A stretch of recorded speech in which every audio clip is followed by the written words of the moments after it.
This video demonstration is going to be about using 3 different kinds of layer masks in order to just put an adjustment on a certain part of the photograph and not have it be applied to the entire image. So the very first thing that you need to do is go over and grab your background layer, drag and drop it to the new layer icon, and let's go ahead and call this retouch. And on your retouch, obviously, this is where your direct modifying of your image is going to take place. So using any of these tools over here typically happens on your retouch layer. What we're going to do is we are going to adjust certain areas of the image and then mask off the areas that we don't want that adjustment to attach to. So first, what I'm going to do is I'm going to up the color, and I'm going to pull up the vibrance to 100% so we can really see a big difference here. And I'm going to turn the eyeball off and on. And when I'm doing this, take a look at the ground right here where the color is. And what you'll see is that it actually, when I pulled the vibrance up, though it made the siding on my building look really nice, it made my ground look really green and kind of artificial. So I want to deactivate this vibrance right here, okay, on my ground. So the first way that you can mask is by using a brush, and that's located over here on the left hand side. Make sure that your foreground color is black, and we want it to be black because white in a layer mask means that the adjustment is active over the entire image, but by applying a black brush to that, it actually will deactivate the vibrance wherever you swipe that brush. It's really important when you're using the brush tool to use the adjustments or the settings up here for the brush to customize it. So when you have a hard brush selected at a 100% opacity, it actually ends up making these really streaky lines, which you can see in my image, and it's just not good.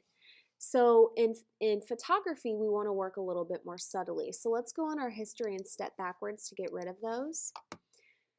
2 things that you're going to want to do. You're going to want to use a soft brush when you're layer masking so that the mask applies a little bit more subtly. And then you'll also want to adjust the opacity too. And this is really just the intensity that you are deactivating your adjustment. So I'm going to now start to deactivate this area right here. You can use the open and close brackets on your keyboard to resize your brush so you don't have to go all the way up here to adjust the size, okay? So now I'm going to start to swipe to apply that. And what you'll notice is that the green is actually lessening now. Bring back my fence color back here and my trees. And I'll swipe over this siding on the building as well. Get rid of all of the green in that, okay? So now if you look at my layer mask, you'll see that all of those areas that I brushed over with that black brush have now been deactivated. So the vibrance is no longer active in that area. If I turn the eyeball off and on, the only area now that vibrance is attached to is the areas that are white here in the layer mask, okay? So let's go ahead and do another one. Let's go and let's click on brightness and contrast, and let's pull up the brightness a little bit so that we can bring some light to these shadowed areas. Of course, when you pull up the brightness, it ends up attaching to the entire photograph. I don't want this area that's already bright to be bright, so let's deactivate that with a mask. So another thing that you can use is the paint bucket tool, okay, which could be hiding underneath your gradient tool, but it's located right here. Make sure your main swatch is black, okay, for your foreground color, and click to apply that to your photograph. What I just did was I totally deactivated that brightness and contrast so I can go ahead and reactivate it with a white brush in the areas that I want. So I'm going to go over and I'm going to get a brush that is white. I'm going to switch my foreground color to white. and I'm going to lower my opacity a little bit because again we want to work subtly in Photoshop, and I'm going to start to brush in these shadowed areas. So what it's doing is it's brightening up those shadowed areas, but it's not brightening up my entire image, okay? I'm going to pull my opacity up to 100% and get this area right here because it's really, really dark right there, okay?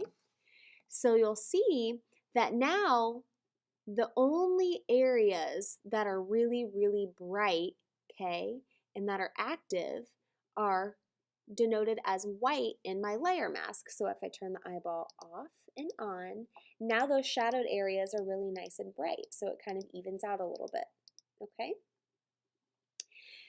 I'll do another one where if for whatever reason I wanted to make it so that the light was coming in from sort of the left-hand side to the right-hand side, I could do that in a very nice transition. So I'm going to go up to, let's go up to exposure, and maybe let's pull up the exposure just a little bit, okay? Now what I want to do is I want to make it look like the light is coming from the left-hand side to the right-hand side. So what I need to do is I actually need to very subtly deactivate that, and that's really difficult to do with a brush. So if you want to have a more gradual mask, you can actually use that gradient tool, which is located where your paint bucket tool is. Click on the gradient at the top and make sure that you have the black to white gradient selected and click OK.